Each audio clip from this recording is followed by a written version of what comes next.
artis dalam kasus ini. Selain mengamankan 2 orang artis sebagai korbannya, polisi juga mengamankan 2 orang yang diduga sebagai penyedia jasa PSK online.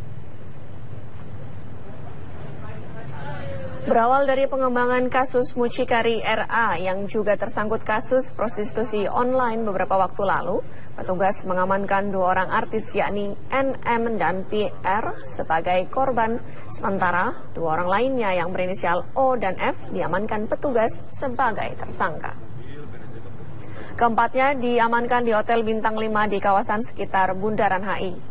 O dan F merupakan penyedia jasa bagi para penikmat jasa prostitusi online yang di dalamnya terdapat sejumlah artis ternama.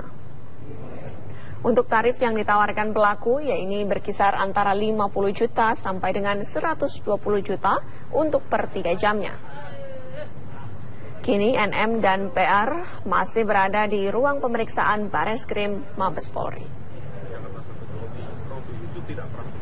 Dengan manajer atau artis ya lewat UI, dan itu mereka tidak langsung, mereka betul-betul kebetulan korbannya adalah artis dan juga model dan juga catwalk, dia model pakaian begitu atas nama NM dan satu lagi PR.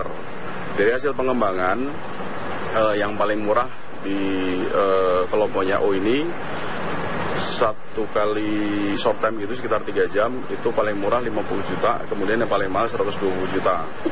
Itu termasuk artis senior juga ada dalam rekaman kita, sedang kita kembangkan untuk menuju ke sana. Ini sebenarnya pengembangan dari yang disidik oleh Polres Jakarta Selatan, karena ternyata RB itu ngambilnya dari O ini. Kita beralih ke kabar lainnya, pemirsa. Salah seorang saksi kasus kembali dengan informasi dari Bareskrim Mabes Polri yang menangkap 2 orang tersangka tindak pidana perdagangan orang di sebuah hotel berbintang 5 di kawasan Jakarta Pusat.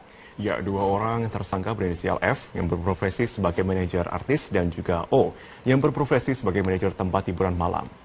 Dan selain mengamankan 2 tersangka, Bareskrim juga turut mengamankan 2 orang artis dan juga model majalah dewasa berinisial NM dan PR yang juga merupakan finalis Putri Indonesia. Keduanya ditetapkan sebagai korban tindak pidana perdagangan orang karena terjadi eksploitasi seksual.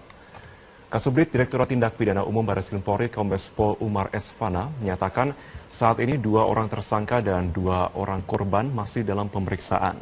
Pemeriksaan yang dilakukan berupa pencarian isi data telepon genggam milik tersangka untuk mendapatkan data terlibat. Penangkapan dilakukan pada pukul 21.30 Kamis malam. Kedua tersangka diduga melanggar Undang-Undang Nomor 21 Pasal 2 Tahun 2007 dengan ancaman hukuman minimal 3 tahun penjara dan maksimal 15 tahun kurungan penjara. Sedangkan kedua korban yakni NM dan PR akan diserahkan ke Dinas Sosial. Jadi kami malam ini setelah proses panjang kurang lebih 3-4 hari, malam ini kami menangkap 2 tersangka tindak pidana perdagangan orang. Diduga melanggar Pasal 2 Undang-Undang Nomor 21 Tahun 2007 tentang pemberantasan tindak pidana perdagangan orang. Tersangkanya atas nama O dan atas nama F. TKP-nya ada di Hotel Bintang 5 di kawasan Jakarta Pusat, antara Tamrin Sudirman. Kemudian sebagai korban adalah 2 orang artis yang juga foto model, yang juga model, berinisial MS dan PR. NM dan PR, dua-duanya artis, dua-duanya juga berprofesi sebagai foto model, dua-duanya berprofesi juga sebagai model.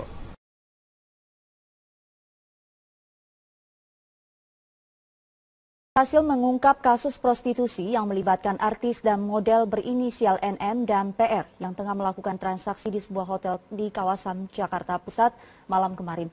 Kedua artis dan 2 orang mucikari sampai saat ini masih menjalani pemeriksaan di Bareskrim Mabes Polri. Untuk informasi selengkapnya kita telah terhubung dengan Livia Ramadanti langsung dari Bareskrim Mabes Polri. Livia, apakah sudah ada hasil pemeriksaan sejauh ini? Ya, Sumi, saat ini saya tengah berada di Bareskrim Polri, namun belum ada tanda-tanda akan keluarnya dari 2 orang korban dan juga 2 orang tersangka dari kasus prostitusi yang dilakukan oleh artis dan juga manajer artis ini. Sampai saat ini pemeriksaan telah berjalan selama 10 jam dan menurut informasi yang kami dapatkan sekitar pukul 10 pagi nanti Kedua orang korban akan dijemput oleh Dinas Sosial dari Jakarta Timur. Sementara itu dapat kami berikan informasi juga bahwa akan ada rilis yang dilakukan oleh Barreskrim pada pukul 10 pagi nanti.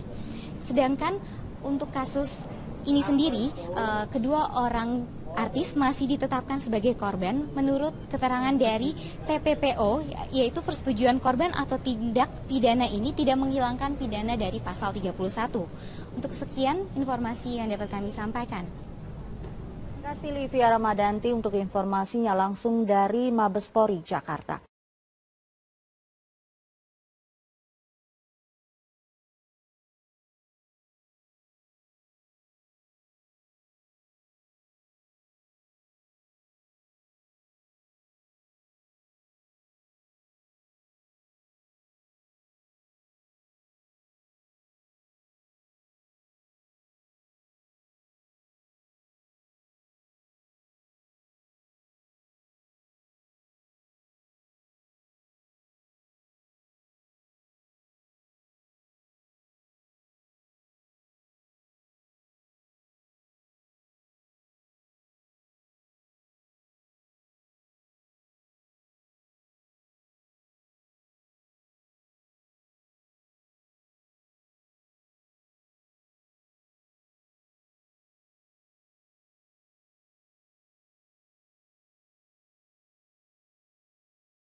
Tentunya yang menggiurkan artinya apa? Ditawarin dengan pekerjaan yang mudah, kemudian mendapatkan keuntungan dan lain sebagainya.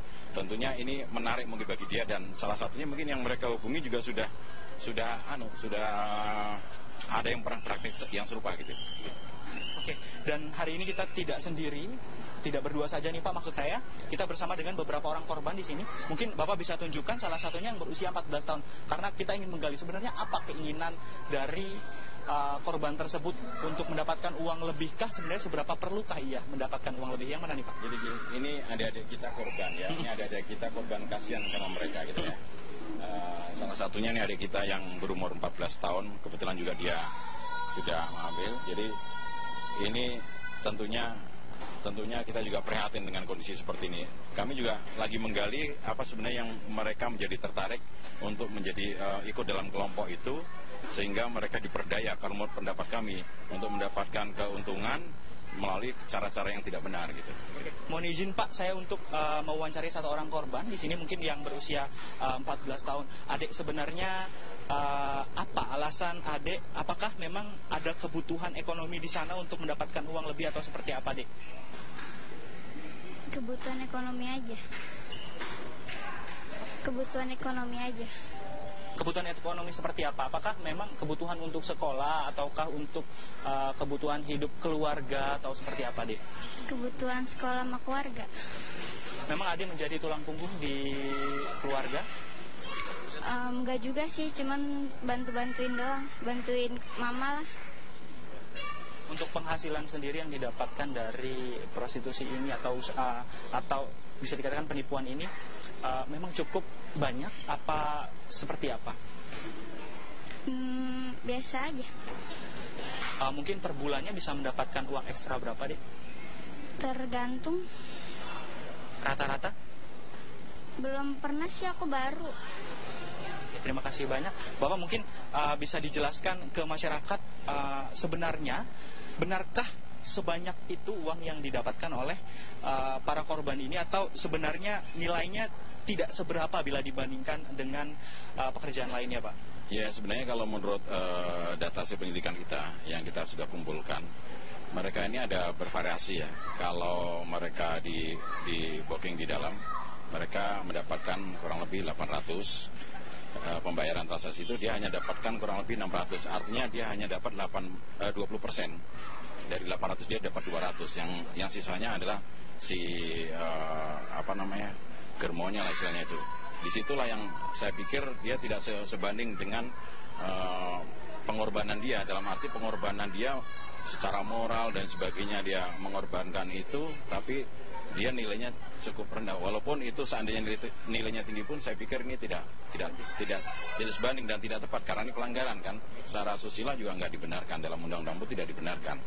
Tentunya hal ini yang memprihatinkan ya, kondisi yang seperti inilah, mungkin karena tuntutan ekonomi, gaya hidup dan sebagainya, sehingga mereka mencari jalan pintas. Dan kebetulan ada beberapa, awalnya dia mengenal lewat Twitter oleh beberapa orang sponsor, kemudian oleh sponsor ditawarin untuk menjadi satu kelompok yang nantinya itu direkrut dalam satu website semprot.com itu gitu. Terkait dengan tersangka, mungkin ini jadi pertanyaan terakhir Pak. Tersangka ini merupakan atau melakukan tindak penipuan lewat media internet. Apakah akan dikenakan ITE juga, atau justru akan lebih banyak dikenakan kasus atau pidananya Pak? Ya, ini memang kebetulan menggunakan teknologi IT ya. Namun demikian kita dalami karena korbannya ini lebih spesifik pada korban anak-anak di bawah umur. Artinya kan ada undang-undang sendiri yang mengatur tentang itu. Di dalam Undang-Undang Nomor 35 tahun 2014 tentang perlindungan anak ini, di dalam pasal 76I, kemudian pasal 88 itu juga melarang tentang adanya eksploitasi anak-anak untuk kepentingan ekonomi dan sebagainya. Kita lebih fokus ke sana. Kemudian yang kedua, kita juga kenakan masalah prostitusi di dalam KUHP. Ini yang akan kita kembangkan. Kalau memang IT, kebetulan sarana yang dia gunakan untuk mengakses seseorang bisa mendapatkan layanan atau prostitusi tersebut. Pak Heru, terima kasih banyak atas waktunya. Pemirsa, kita harus mengapresiasi apa yang Polda Metro Jaya telah berhasil ungkap. Semoga saja nantinya akan ada prostitusi berkedok online lain yang dapat berhasil dibuka atau diungkap oleh Polda Metro Jaya, baik itu kepolisian. Untuk sementara itu, saya kembalikan ke Anda Bayu dan juga Paramita di studio. Baik, terima